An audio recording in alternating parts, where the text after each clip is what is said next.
Morning, ladies. I hope you're all doing well and looking forward to a fun Thanksgiving this week with your families. I'm going to talk to you this week about chapter 19, but first I want to remind you that you have a paper due this week. And again, just like the other papers, there are some options for the paper that you can find in the syllabus. So this week's chapter is mostly about the book of Revelation and apocalyptic literature. So let's just talk first about what apocalyptic literature basically is. And it would be about anything to do with like the end times. So apocalyptic literature has a lot of the same characteristics. There's quite a few books in the Bible that would be considered apocalyptic. And of course, there are many that aren't in the Bible that would also be considered that genre. So basically, they have these things in common. One of them is universality, meaning that no matter who their audience is, their message seems to be for everyone, about everyone in the world. They present a cosmic dualism, which is like there's a visible earth and an invisible heaven. It presents a cosmic dualism. Sorry, I just said that. Chronological dualism, which is basically referring to this current era that we live in, which is evil versus the perfect future era. There's ethical dualism, which is referring to the majority of the people on earth being doomed because of their sinfulness, and then the few faithful who will be saved. There's also the theme of predestination, which kind of suggests that everything in regard to the end times is already predetermined. No matter what we do, we can't change it. There's also exclusivism, which again is saying that those people who are saved, the people who have been faithful, had to first reject all of society in order to be saved.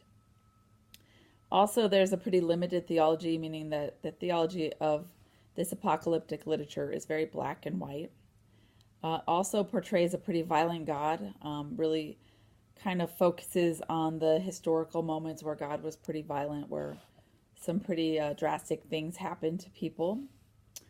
And it's obviously preoccupied with the end times.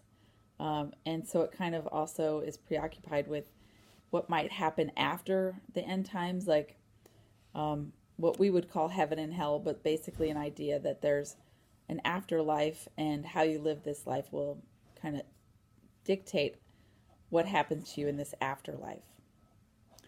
In the book of Revelation, there's a lot of codes and code words that are used. And I would use as an example the Negro spiritual called Follow the Drinking Gourd, which was a song that was sung on plantations during the time of slavery.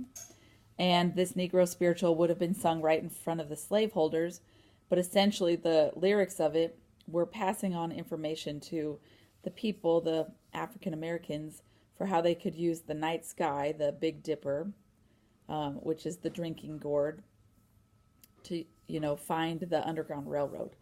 And so just like the song Follow the Drinking Gourd, I think the book of Revelation is written in code so that had it been found by any non-believer, they wouldn't have known any of what it meant, and therefore they wouldn't have been able to understand that this was like all Christian writing. So there are all sorts of images and symbols that are in the book of Revelation, and I would say it's all written in code, but we have lost the code book, and so even though some people claim to fully understand everything that the book of Revelation says, I don't think it's true that we have this full understanding of it. We might have some good ideas, some good hypotheses, but at the same time, we don't completely understand it. So basically, the book itself starts off with John saying that he was given all these images and told to write them down. So John the Apostle is supposedly the author. It was written about 95 AD. I think that they believe he was on the island of Patmos when he wrote this. He was a prisoner, and while he was imprisoned, he wrote the book. And I actually have been in the cell where they think he wrote this on the island of Patmos, which is a pretty cool place to visit. But anyway, so John himself is saying from the beginning, these are all images I was told to write down, but I don't even fully understand them myself. The book is written to these 7 churches, to the leaders of those churches. And I think there's all sorts of things that happen in it, but some of the highlights are that they are told to break these 7 seals.